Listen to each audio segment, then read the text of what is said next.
Good morning. This is Bob with County Records Research, and today is Friday, April 14th, 2017. It's Good Friday, so I hope everyone's having a good Friday today. I am, and I want to share with you an opportunity to see what happens when we prepare to buy properties on a Monday, starting out just before noontime on a Friday. So what I'm going to do is I'm going to go ahead and get a search started here on the website. This is our Friday presentation. So we do focus on getting right into the nitty-gritty of searching properties and seeing what opportunities are there for us to buy them. So first thing I'm going to do is I'm going to go ahead and I'm going to select the option to log into my account, and I'm going to go ahead and type in my username and my password.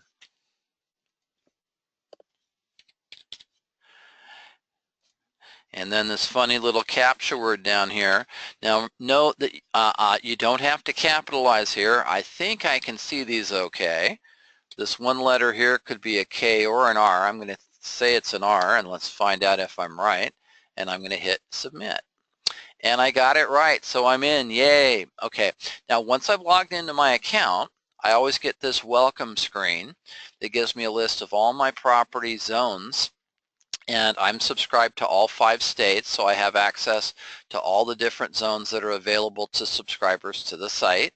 And then once I'm logged in, I can select property search either at the top here where I usually select it, or I can go down below and select property search down here.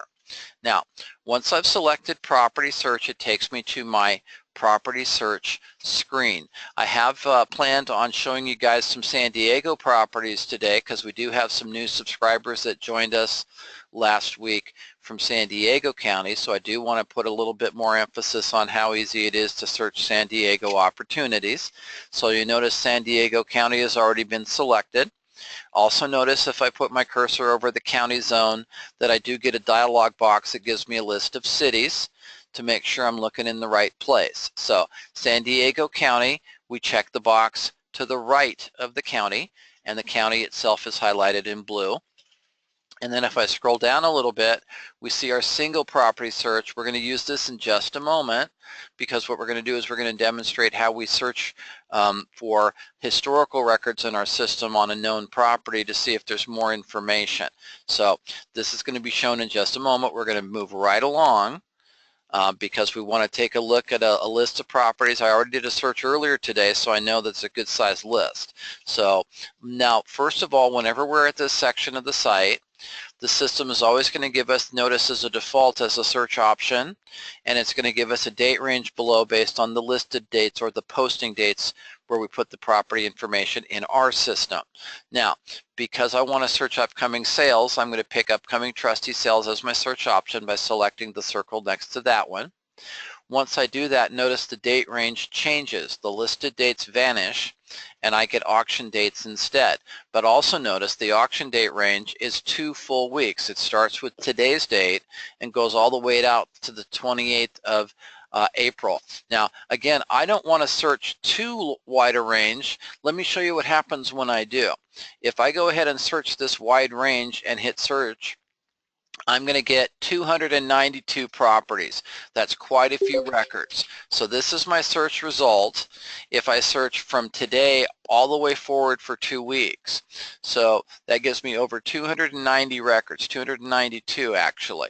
Now, there are different ways that we can reduce the number of zones or number of properties to make our searches more functional. Okay, so first of all, notice all the red dots on the map. These are canceled sales. I don't necessarily need to see those if I plan to buy at auction. However, if I'm making offers, does a canceled sale mean that someone's out of the woods on their foreclosure? Not necessarily.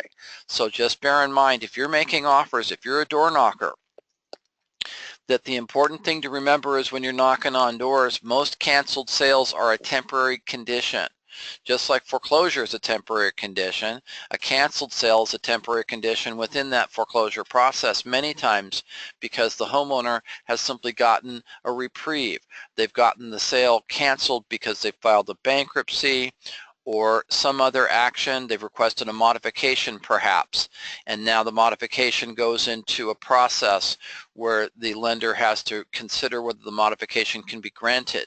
If that's the case, then oftentimes they will postpone the auction, or if it's towards the end of the sale notice period of 1 year, then they'll cancel the sale, and then once they're done reviewing whatever documents they need to review, then they will go ahead and publish a brand new notice. So just bear in mind that a canceled sale does not mean the opportunity is dead.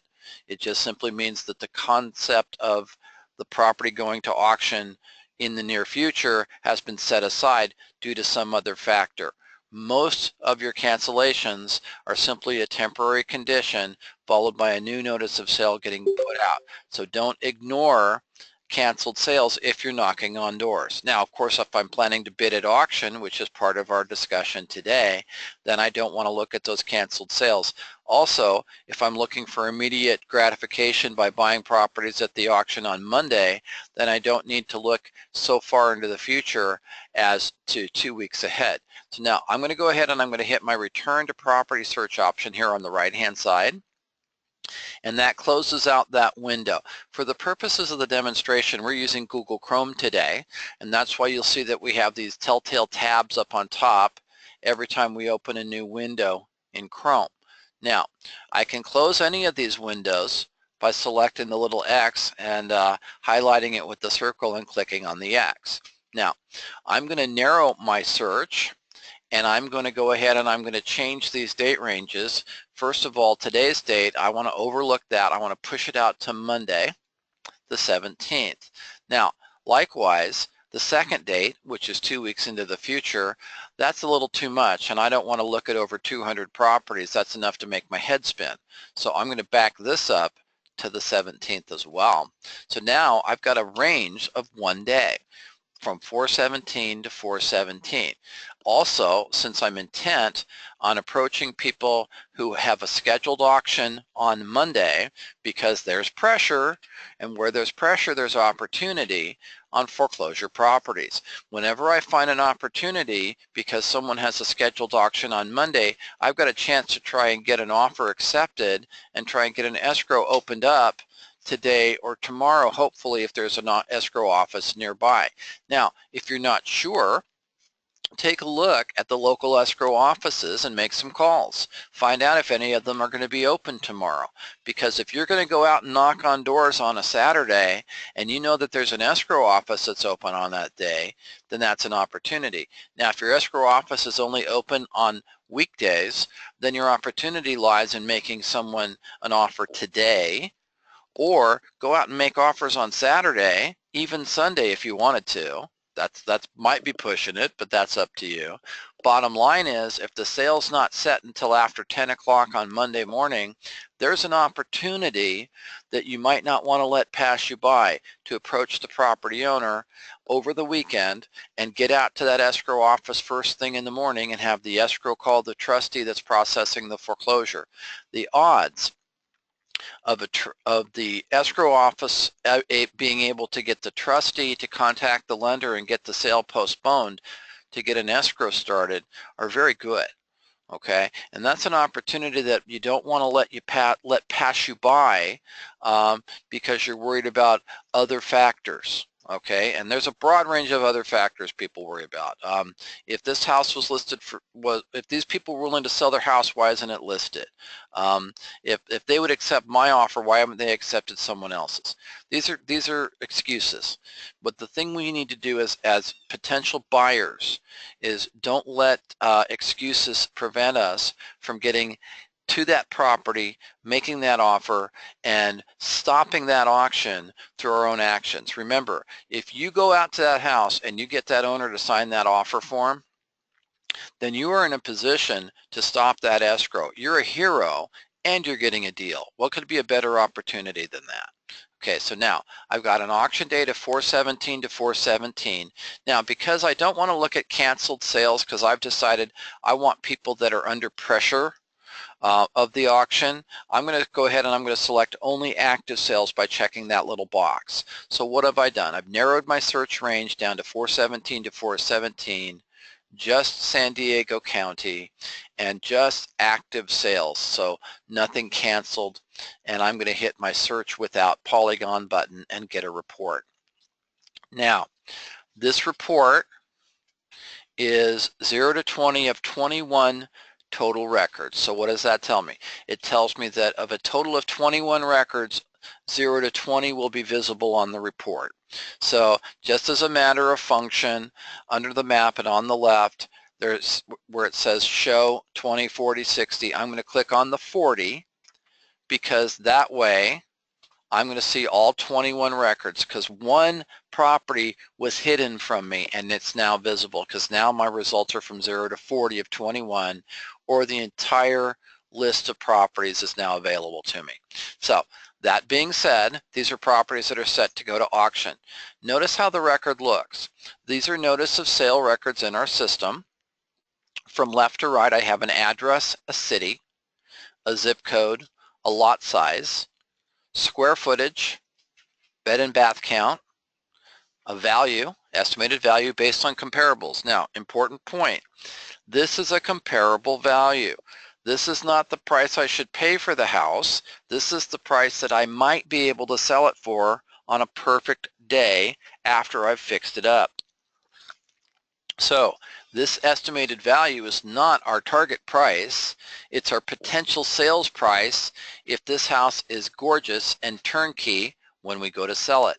So I better have a lower price point when I go to buy it, because if I'm going to flip it, I need to have my margin set. So that being said, the most important decision we make in investing in real estate today is deciding on how much we're willing to spend on that property before we go out and place an offer or get our cashier's checks to bid at auction, or in the most extreme circumstance, going to buy a note from one of the lenders on the property. So regardless of my purchase method, I better set a target price point for myself that is in agreement with the condition of the property and with my strategy, whether I want to flip it or buy and hold.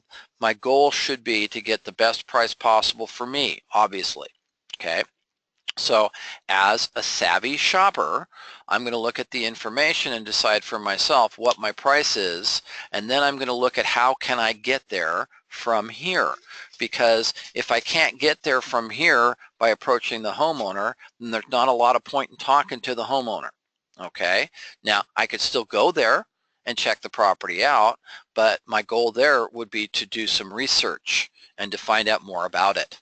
Okay, because the bottom line is this: I just want to make sure that I have got a plan, and I work my plan to get the price point I want, and then try and do as much detective work as possible to make that plan come to fruition. Okay, now doesn't mean every opportunity is going to be realized. It just means that we don't want to miss an opportunity because we didn't plan our approach. Okay, so that being said, I've got a list of properties with the estimated value, as I said, and then the amount owed. Now, the amount owed to lender in this case is going to be on whichever loan we're showing in the loan position column over towards the right. So notice we have the amount owed right next to the value, and in this case, this property in Chula Vista on Crossroads, they owe about $817,000. So they owe about $113,000 more than what we show to be the estimated value. It gets worse though, because this is a foreclosing first loan, and there appears to be other loans after it. Now, notice we have a loan position column that gives us normally a 1. Most of the times it'll be a first loan foreclosing, and that's pretty much a standard, is that usually it's a first foreclosing, not always. Okay, now one of the things that we research if we're going to bid at auction is we verify that our researcher has put the marker on the right loan. Okay, now 99 times out of 100 or 999 times out of 1,000, we pegged it right. We've got the loans right, we put the asterisk on the right note, and everything is right. Sometimes there will be issues with the title chain. And that being said, we always emphasize it's very important if we're going to buy at auction in an as-is purchase that we better make sure that if we're believing we're bidding on a first, that we get a second or third opinion from a title company to verify that the research that was done matches up to the facts. So this indicates to me that this is a foreclosing first that's owed the $817,000, but it appears that there's $1,529,000 in additional loans after that first, which is shocking if this place is only worth $700,000. Okay, so there can be reasons for this, and I just want to emphasize a lot of times you'll find as we've done our research that there might appear to be more loans than there are because lenders do record modifications. I'm going to guess that's what we're going to see here, is we're going to see evidence of a modification, and that you're going to see a property where the homeowner has failed to make payments for an extended period of time and got a modification and has now fallen down in their modification. I believe that to be the case, and we're going to find out. So first of all, notice that the senior junior loan column always emphasizes the loan foreclosing by the slash. So the slash here is representing the foreclosing loan. That's why with a first in the loan position column, you always see a 0 in front of the slash. So notice the second one here. There's a first in the loan position column and a 0 in front of the slash. The third one, first in the loan position column, 0 in front of the slash. So whenever we have a loan foreclosing, the senior junior loan column will always represent the position of the foreclosing loan by the slash, not one of the numbers. Anything ahead of the foreclosing loan will be represented, and in this case, if it's a foreclosing first, there's nothing ahead of that, so we show a 0.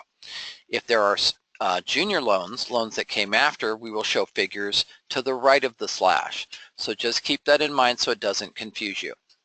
Now, what our system is also telling us is that if this place is worth $700,000 and they owe $817 on the loan that's foreclosing in first position, that if they open the auction at $817, it's upside down. Remember I said the difference was about $113,000?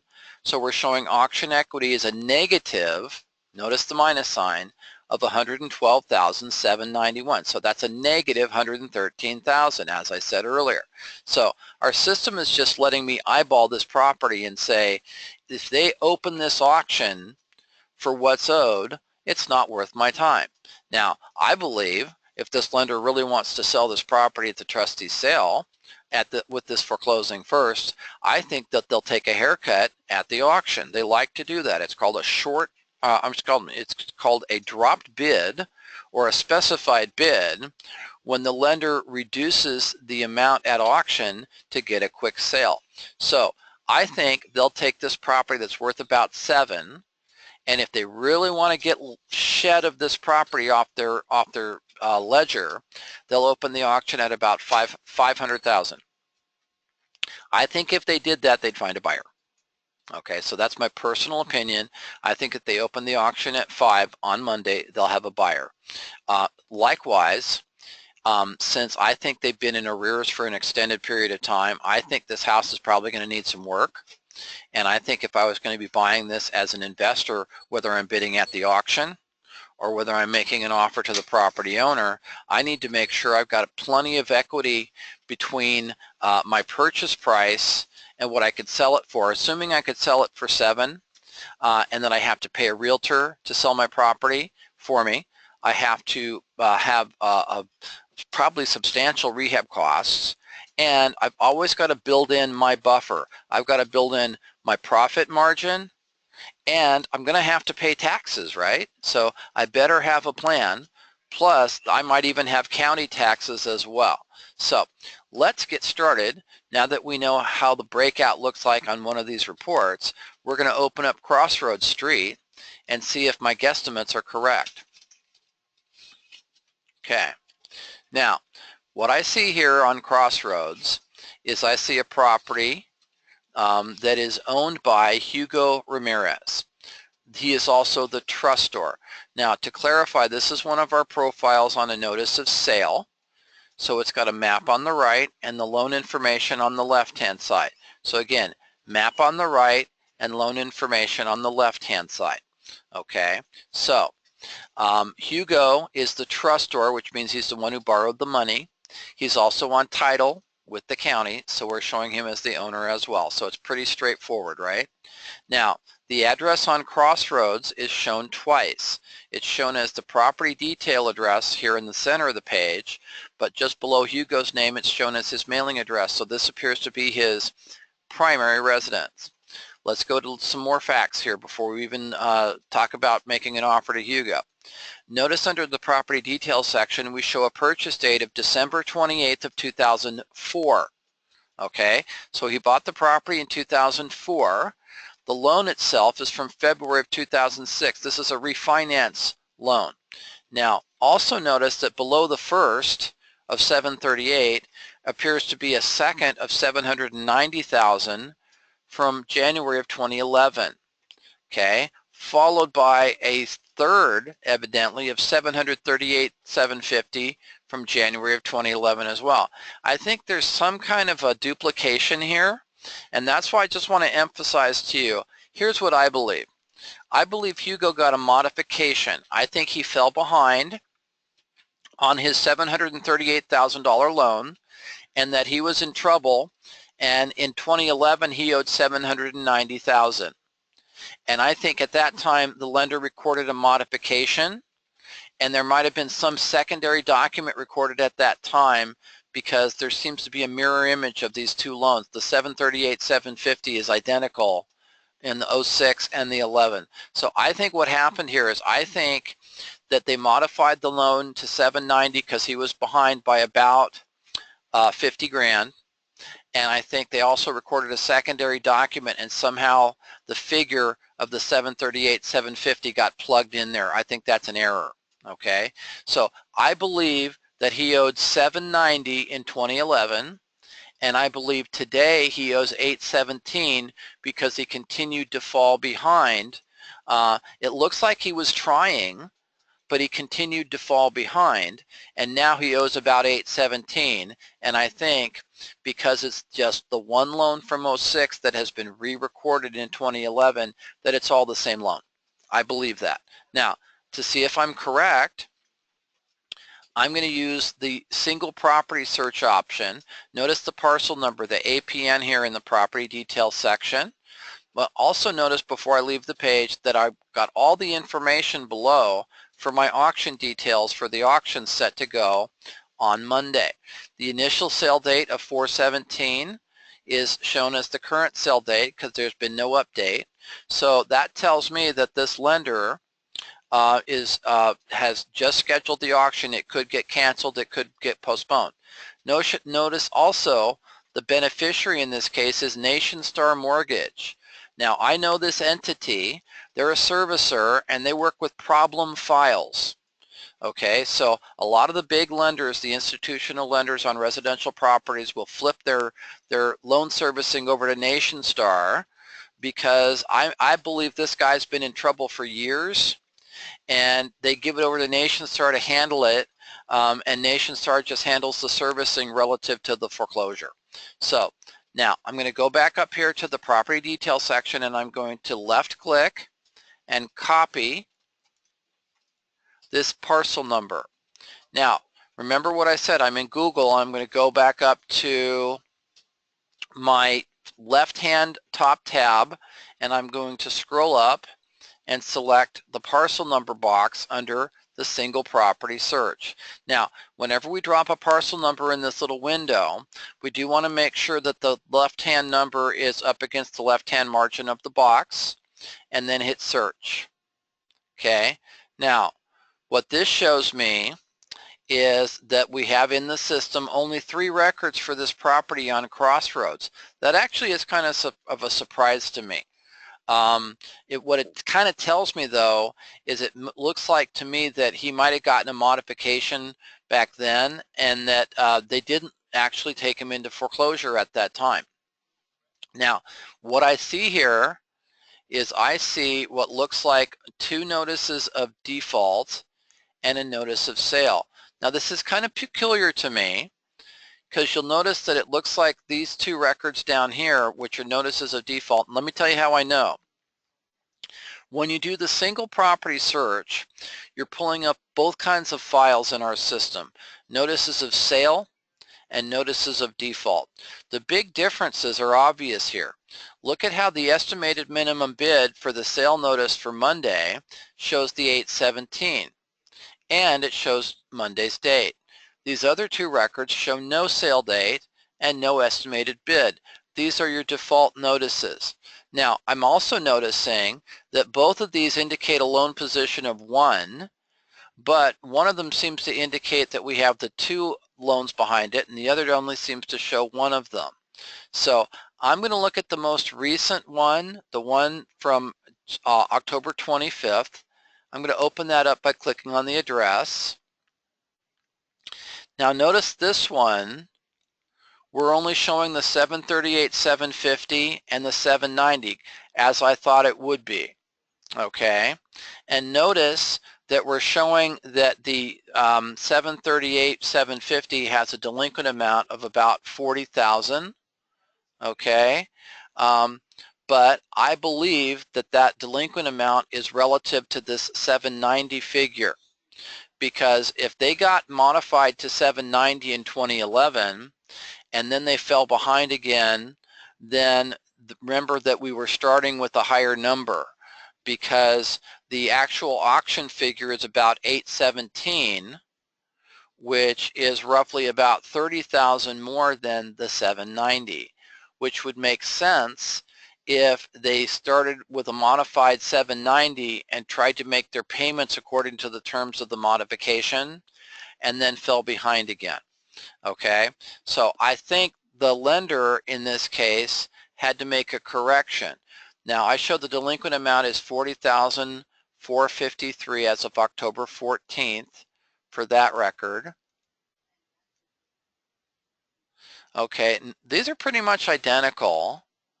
The only difference is this loan information that's changed. So again, I would make a call to title if I wasn't sure. But what I would verify if I was going to try and buy this property at the auction is this foreclosing first from 06, is this in fact a first? Okay, and if not, I know I'm not going to bid at the auction. Now, if he owes what it looks like he owes, the 817,196 on this first, then it's going to wipe out anything that followed.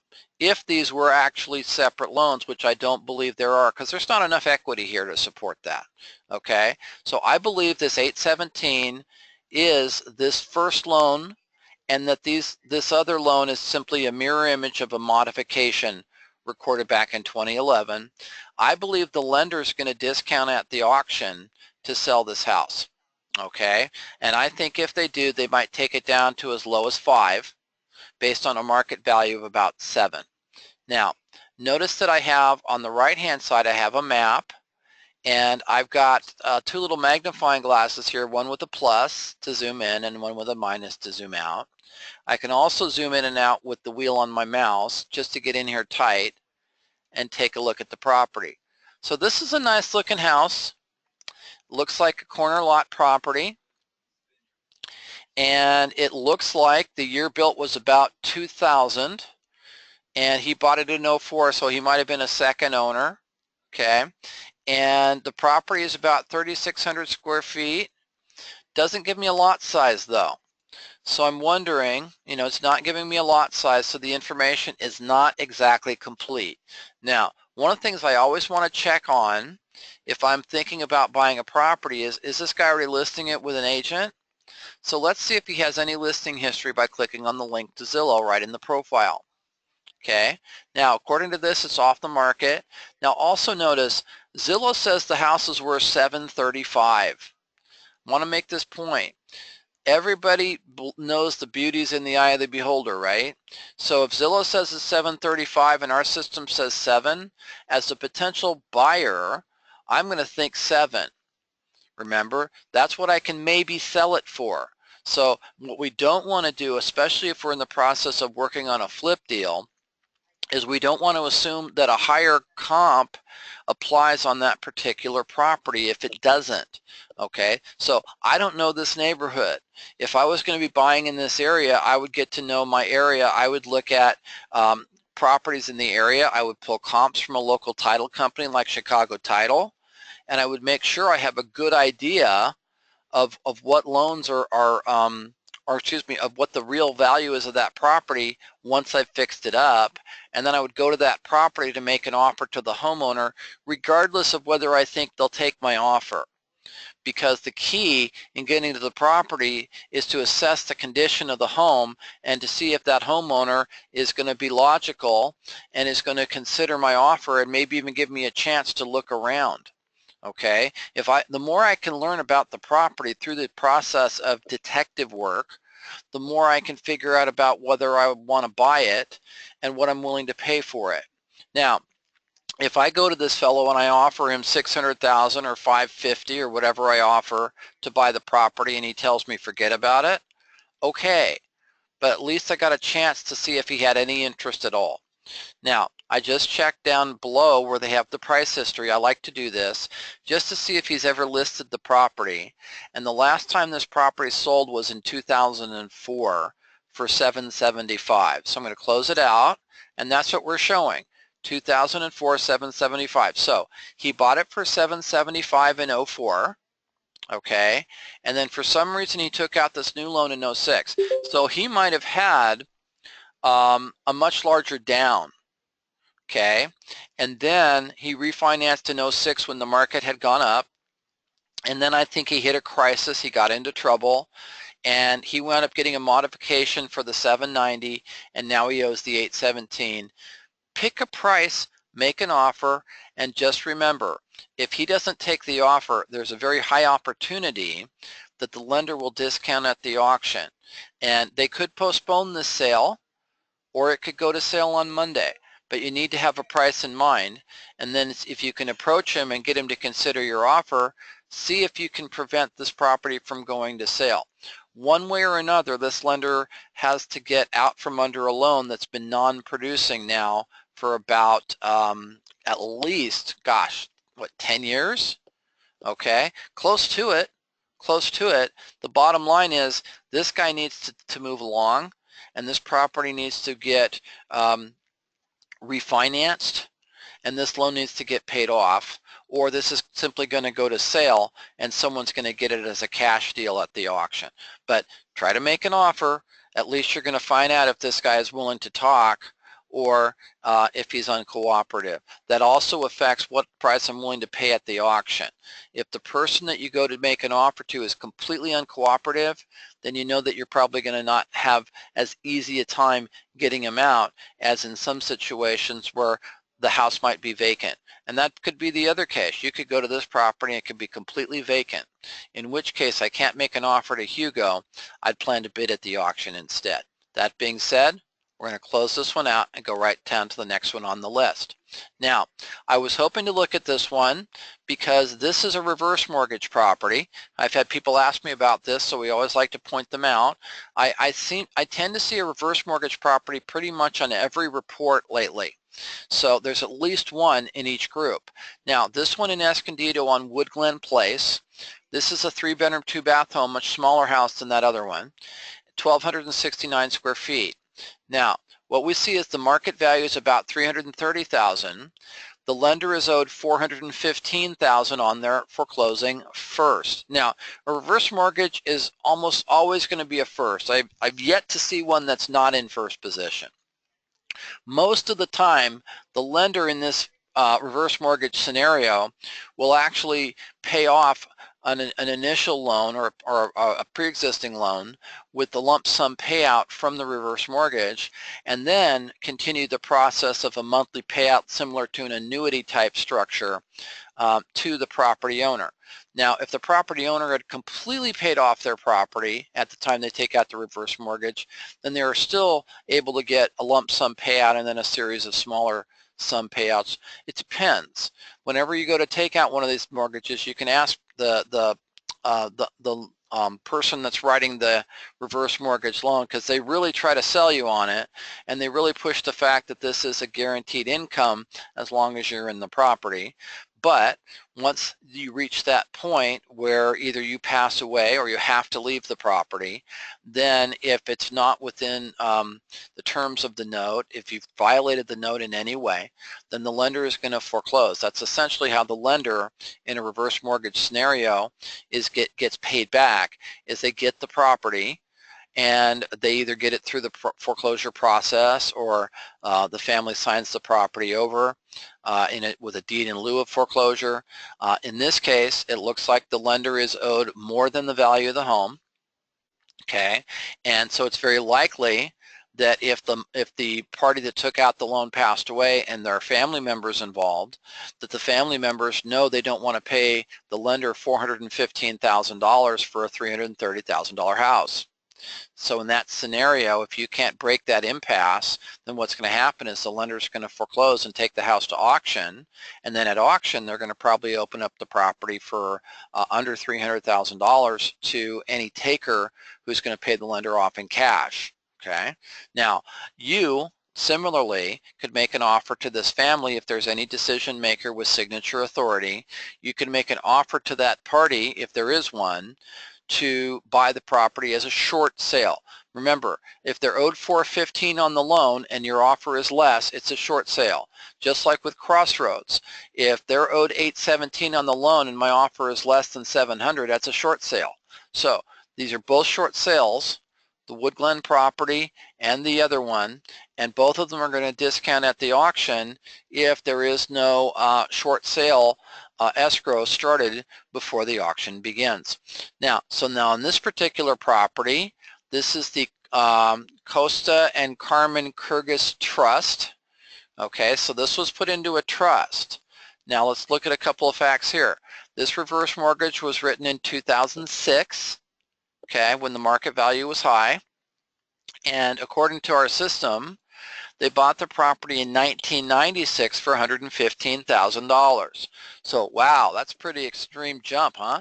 They bought this for $115,000 in 96, and they took out a reverse mortgage for $544 in 2006. So wow, that's a winner right there. These guys did well. Now they got $415,000 in payments over the life of this reverse mortgage. Now, again, I got to say, it's very likely that you probably had one of the couple pass and then the other one maybe passed as well, because in order for this property to go into foreclosure, the lender had to recognize that they were no longer living in the property, or that they had somehow violated the terms of the note by failing to keep their taxes or insurance current. Okay, so bottom line is the reverse mortgage ends when the parties end their process of living in the property or fail to keep up the other terms of the note. So now in this case, disregard this 544 figure, it doesn't matter. What matters is the 415. It's still upside down, but we have to set a price. So if my price is 250, my price is 250. If my price is 2, it's 2. Now, I don't know what shape this house is in. I'm going to zoom in and I'm going to hit my bird's eye option. Okay, so it's at the end of a cul-de-sac. Okay, and we've got this house behind here that's kind of like kind of semi-rural, huh? So looking at this, I can see that there appears to be some damage on the roof. I don't know what kind of shape that's in, but see how that's discolored? So I would have to check it out to find out what I'd be willing to spend to buy this home. Now notice also our system is calling this a condo. I think this is a townhouse. Notice what we've got here. It looks like we've got 2 driveways. There's 2 garages. So this is a townhouse. So that's another reason why you always want to check your comparables and make sure you know that apples and apples, because what is this place really worth to me today? Okay, it could be only worth 2, and that's why I have to be really careful in what I do. Okay, Darren had a question. How did I see that this was a reverse mortgage? You see this second of $1? That's your sign. They stand out like a sore thumb. Okay? Whenever you see a second of $1 on the same date, that's a reverse mortgage. This is how they show in the system. So whenever you see that dollar, that immediately should spring in your head reverse mortgage. Okay? And that lender, in this case Citibank, oftentimes it's Reverse Mortgage Solutions or a company called Champion. Okay? But once you see that, you know the circumstance. And you know if you approach this property, chances are you're going to have a family that's either in despair because they just lost a loved one, or you're going to have an empty home because there are no family members. Now, sometimes you'll have a situation where there's a boatload of equity. Not this time. Okay? This time we have to create the equity like Kurt teaches in his 5 ways to buy. How would I create the equity here? I would wait for the auction and see if the bank drops the bid. I think they're going to drop the bid. I think this lender is going to look at this situation and go, wow, we need to open this auction at $200,000. Okay. The other option is to make a short sale offer, but again, I'm going to guess, again, this place is a townhome. It's not a standalone house. Notice the way this neighborhood's set up. These all seem to be townhomes. See how they all have 2 garages? So I think this is the whole layout of this neighborhood. Is a series of different style townhomes. And I think bottom line is this would be good rental unit. If I wanted to buy myself a nice rental unit and just trick it out a little bit and put it on the market as a rental, one of the things that I always do when I'm going to consider doing that is I go back to my road view and I zoom out and I see if there's any local colleges. Because one of the things that I also look for too is where is this in relationship to other areas. So you do see some activity, but I don't know if there's a college very close to it. So you got to ask yourself, what kind of rental base do I have?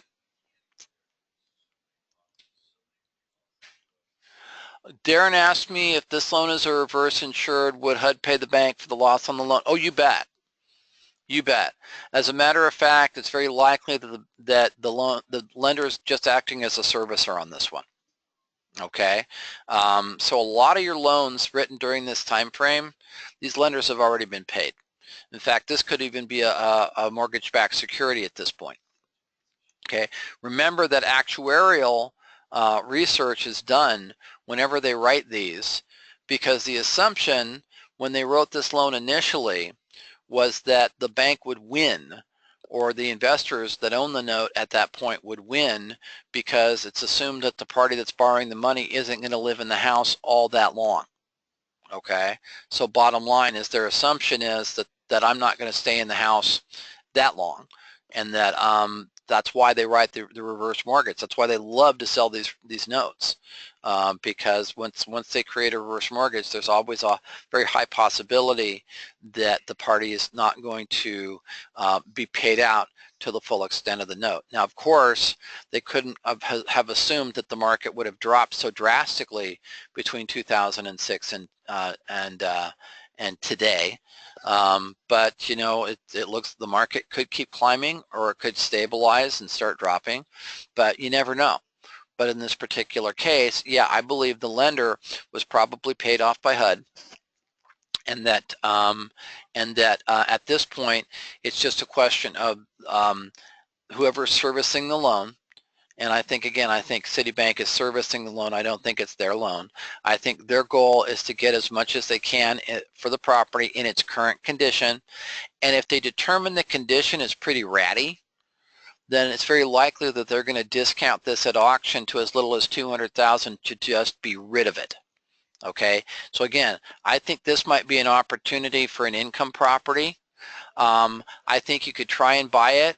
The challenge here is if market value seems to be about 330, the lender might not go low enough, or the processor might not go low enough in the servicing factor. They might not go low enough in an escrow. I might have to get my deal at the auction. Okay, because during an escrow you create a comp. If you create a comp for the neighborhood of $200,000, what's that going to do to the value of all the other condos in the same complex. Okay, so I think it's very likely that the best deal on this one is going to be at the auction on Monday. Okay, so I'm going to close that one out. I'm right back at my search results, so let's go to the very next one. Now this is also a condo. I can tell because it's got a unit number, apartment 15 in Escondido, and this is at 820 East 3rd Avenue. Now, this one is a 2-bedroom, 2.5 bath. Notice on these condos, the lot sizes are 0. That just simply tells us that it's shared real estate and that you don't actually have your own land, so to speak. Okay. Now, this has got a market value of about $298, so about $300,000. Now, this is also foreclosing first. In this case, there's a second that was written for $77,900. Now, important point, if I'm going to go make an offer, this second is probably not still $77,900, because if the first has gone up because they haven't made payments in a while, that means the second has gone up too. Okay, as a general rule, if I stop making payments on one loan, I stop paying all loans. So just remember, whenever we hit a crisis situation or whenever the party that's in the property hits a crisis situation, it's common for them to stop payments all at once.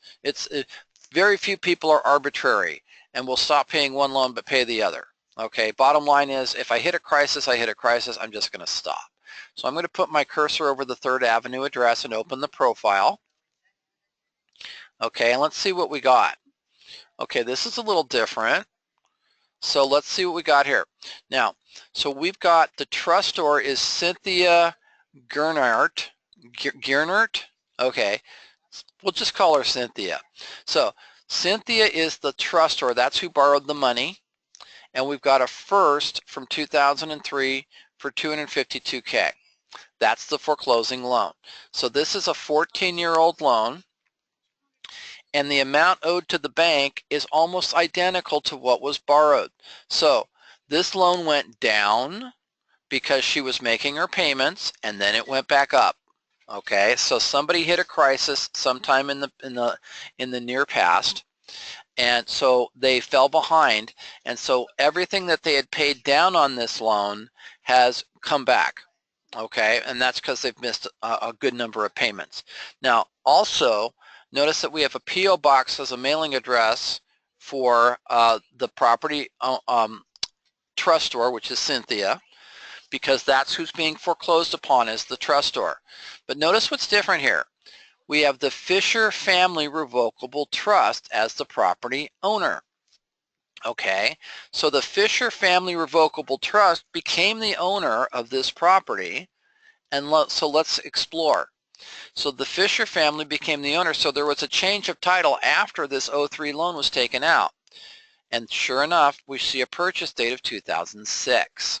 So what it looks like happened here is Cynthia owned the property because she borrowed this money in 03. And then in 06, she sold the property or transferred it over to the Fisher Family Revocable Trust.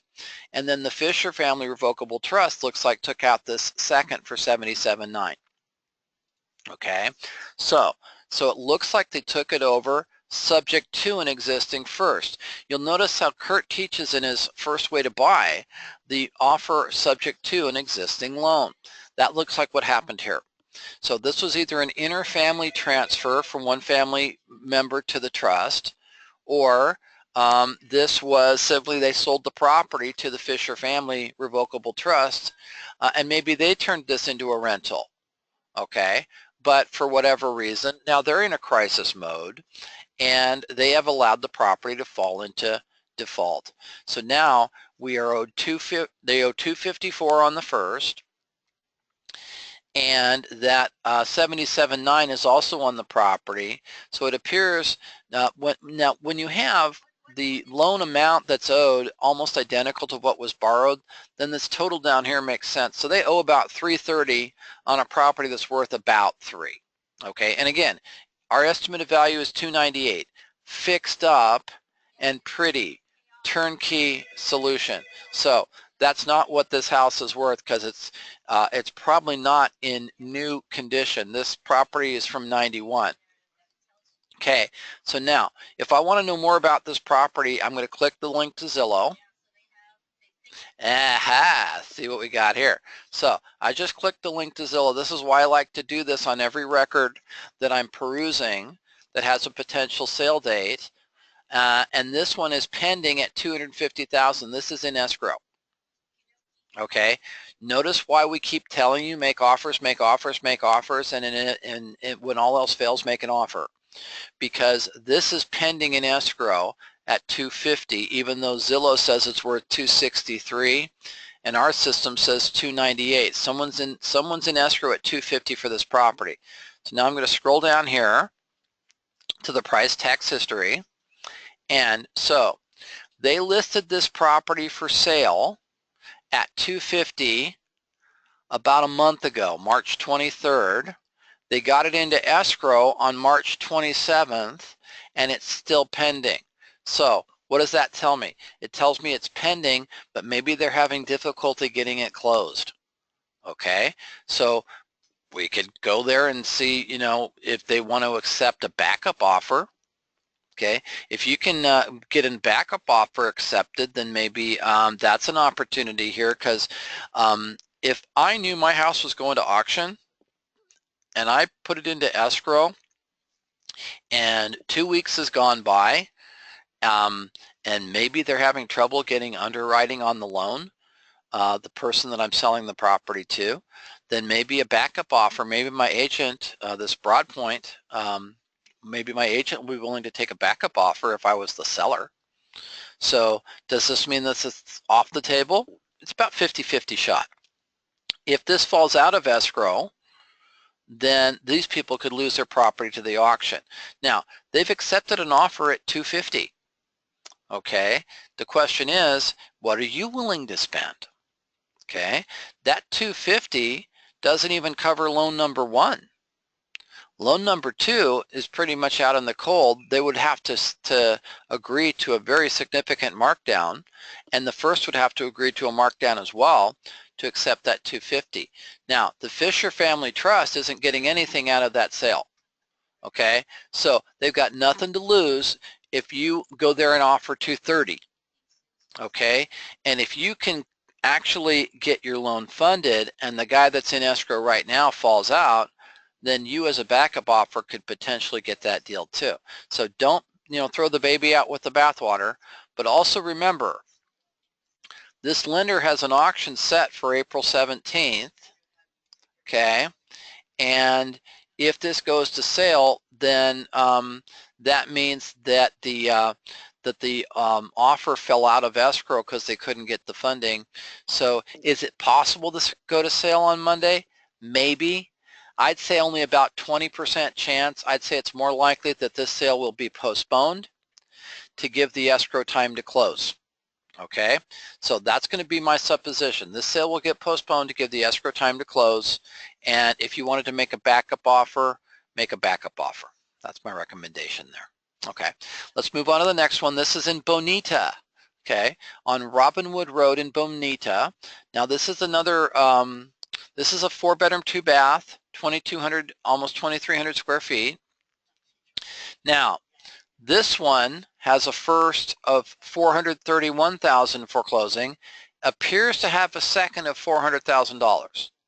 Okay, I'm saying appears because that might not be two separate loans. It might be like we had the modification up on top. Now, it's worth about $612, but at auction, the opening bid could be $431,000. That would be a steal at the auction, but it would have to be cashier's checks. Darren had a question. Are we covering second TD to try and buy? I don't quite understand the question, Darren. Are you asking if we're going to discuss whether we should try and buy a second deed of trust? Is that the question? Because if it is, then the answer is we only consider buying a second if the first is less than the value of the property, for one. Okay, if the total amount owed the first is less than the market value of the property, then we can consider buying a second note, but the numbers have to make sense. okay? Whether I'm going to bid on that second at auction or whether I'm going to buy the second because the first is in foreclosure and is going to wipe the second out, the bottom line is this: there has to be an equity position in the property above and beyond the first loan, okay? So far on the report, I hadn't seen one where there was a significant equity position that I could take advantage of, because these first three properties, I would want to pay less than what the first loan is owed. Now, this one on Robinwood may have potential, okay, because I see a first of 431 and a second of 400, and it's worth about 6. So let's open Robinwood, and what we see is we see a first that was originally 300,000. That number has jumped to 431. So this is behind by quite a substantial amount. Okay, now because of the separation of the loans 03 and 05, I kind of feel that these both loans are there. So if the 300,000 has progressed to 430, I think the 400,000 is over 5, maybe 550. I think they are way upside down on this property. Okay, now if they owe 430 on the first, then if I was going to offer to buy this second, I would so lowball it. Okay, because if I paid 100,000 for this second, that's probably owed 5. Okay, if I paid 100,000 for that second and I took this property to auction, then I'm actually paying 531,000 for this house. Okay, that's getting real edgy, isn't it? It's real tight. Okay, I don't think I don't think a $500,000 second on this property, I don't think they're going to sell me that note for under 100,000. But I would say I would probably put a maximum price to offer to buy this second note at about $50,000. Okay, and that's my gut. Okay, that's my gut. Maybe 40. Okay, so let's just say that. Let's say if I bought this second for $40,000, now what else would I have to do? I would have to bring this first loan current. Now, this first loan is owed over 150 grand just to bring it current. Okay, so if I bought this second for 40 grand, I would have to shell out another 150 grand just to bring the first loan current. Okay, and notice I haven't bought the property yet. I've just bought the second loan and brought the first current. It's still going to take me another 6 months to finish my foreclosure. Okay, this is complicated. Okay, so I probably wouldn't do a junior lender buyout on this property. I would hope that the first will take this one to auction, and then at the auction ask myself, because what am I really wanting to pay? Is buying that second going to make buying this property less than 430K? I don't think so. Okay, remember, we've got to keep our eye on the ball. Okay, so what do I really want to do? I want to get the lowest price in this property. I've got somebody that hasn't made payments in years and years and years. Okay, if they haven't made payments in years and years and years, what's the condition of this home? Okay, they're not taking care of it. They're not spending any money. So I have to be very careful. So first of all, I'm going to zoom in on this one and hit my bird's eye. Okay, so what do we got? Okay, we got a house that's along the highway. Got an interesting kind of layout. Does look like it's a fairly big lot, huh? Now, for some reason, the system's not giving me a lot size. It is telling me it's a 4-bedroom, 2-bath. Now, it looks like they've got a swimming pool and they've got this other area behind here. So this might bear some inspection, okay? But I'd have to ask myself, what's this place really worth? Now, first things first, let's see if it's listed. Could be. No. Now, Zillow says it's worth $531. Remember the point I made earlier. Beauty's in the eye of the beholder. We say it's worth $612. Zillow says $531. Notice the difference? Okay, so what's reality here? I don't know. This place is backed up to a highway. It does have that big lot with the pool. Let's see if they have tried to sell it recently. Nothing. No history. So what that tells me is I would have to assess the actual value of this property You know, it is a big lot. They got a nice, gorgeous pool. They got some other area in the back here. You know, looks like that might be a basketball court or something set up there. So it's got some possibilities, but what's my maximum price based on what I know and the fact that this is going to be noisy? Okay, because again, if you don't take that into account, then you're going to have issues. And it looks like they just did work here adding the freeway, adding the highway closer to the house. So again, you've got some issues here. So I'd have to ask myself, what am I willing to spend? I don't think there's room for that second to do a junior lender buyout. I think this needs to go to auction. I think the first needs to sell the property, and if I'm lucky, they'll discount this first. They'll ask for less than the 430. So I'd set a price point. I could go and try and make a short sale offer to the property owner, but then I have to be aware that my offer goes to Valentine and Graciela, and then I've got to get two different banks to agree, and that second is going to get totally taken advantage of, and chances are that second will kill my short sale. I think it's much more likely that this goes to auction, and at the auction the lender in first position better drop their price. I think they should sell this place for about 4, and that's my gut, that's my ballpark, and I think that's the deal here. So let's move on and see if we can find another one that's better. Okay, so this one is on Herschel Avenue. This is a condo in La Jolla. Now this seems to have a first of 635 for closing and a second of 567. Notice for closing first. Okay, now this might be a, this is a 1-bedroom, 1-bath condo in La Jolla. That's a lot of money. Let me click on that because I'm wondering if that's a modification too, and it is. Okay, so this one in La Jolla, this is a modification. Notice we have a first of 423 that's foreclosing from 2004. Then the second says 567 from 2014. This is the same loan. Okay, this is a recorded modification 10 years later. Okay, now also notice the new amount owed is 635 because this 567 has gone up, and it appears that Hector and Luz Gomez, or Luz Gomez is the owner. Luz doesn't live at the property. Luz lives on Cook Street in Chula Vista. This Cook Court, excuse me. This is a rental unit. So Luz is collecting rents on this condo and not paying the bank. Okay, I'd make a short sale offer because she doesn't live in the property, and I'd say just sell me your property. Okay, now she's either going to take the money. Actually, she would get no money because this property is upside down. Okay, she's either going to accept my offer and let me close the escrow, or if she's going to follow what I think would be her course of action based on their history, I think she'll keep collecting rents until the bank takes the property away from her. I think what's likely, again, with this property, this will go to auction because she's going to keep collecting rents until the last second, because that's how people that do this do. You know, that's how they act.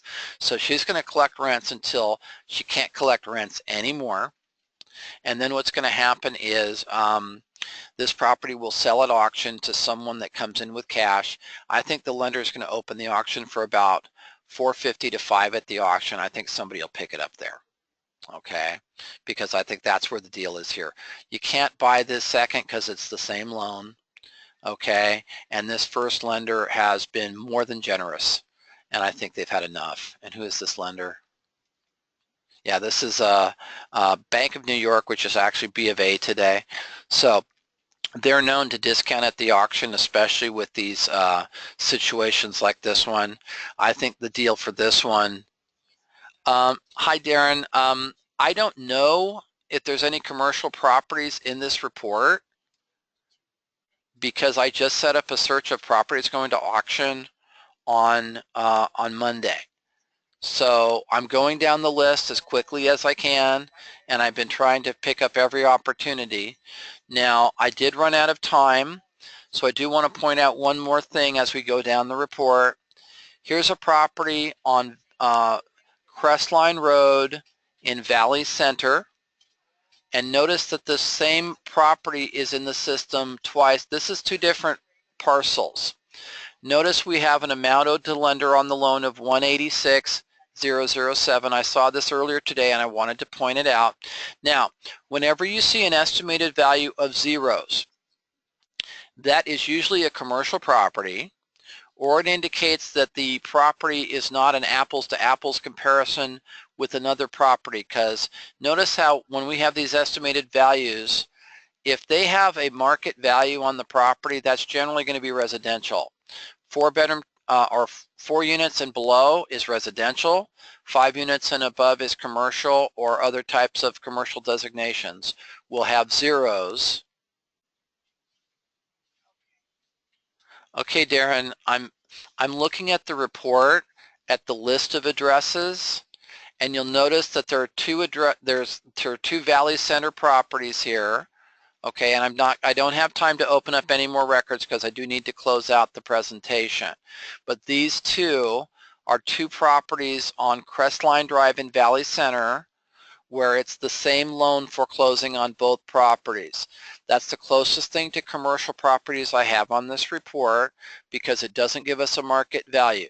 Whenever you see zeros, that indicates that you have commercial property, because we can't gauge commercial property in our system because commercial property is judged by its profitability, and we don't have that access to the data. But if you go in and do some reports, one of the things you can do on the site is you can specify commercial as a property use code, and you can hit search. If I was going to do that, then what I would do is I would use a start date of April 17th, but I would push the next date out to May 17th, and then I would get rid of the only active sale option, and I would hit search, and I just got 5 commercial properties that are set to go to auction in San Diego County in the next 30 days. This has been Bob with County Records Research. Thank you so much for joining us for our Friday presentation of how to use the website. This will be uploaded to our YouTube channel for future use. And thank you, and please join us next Wednesday and Friday as we look at more opportunities and show you how to get the next deal.